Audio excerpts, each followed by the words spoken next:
Hey guys, welcome to TutorialGuru. Today we'll be learning how to block someone on Viber, and now let's dive right in. Now to block someone on Viber, first open up your Viber app, and after opening your Viber, guys, if the person whom you want to block on Viber is in the inbox section of the Viber, you can directly open their chat box and block them from over here. But if not, go back. Then you will be required to go to the calls interface of the Viber. At the bottom of the screen, you can see there's the chats and there's the calls option available for us over here. Tap on calls, and over here all of your contacts on Viber will be available for us over here.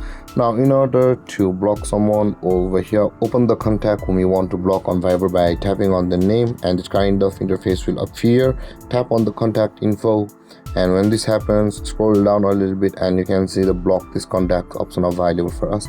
Tap on block this contact, and that contact will be blocked on Viber.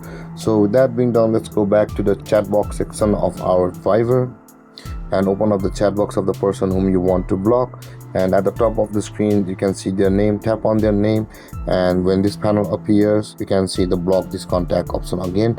Tap on block this contact to block that person on Viber, and that person will be blocked like this, guys. And with that being said, guys, this is how to block someone on Viber. And if you have any confusions or questions regarding that topic, feel free to comment in the comment section below, and don't forget to like, subscribe and hit that bell icon for more videos. Thank you for watching, guys. Peace.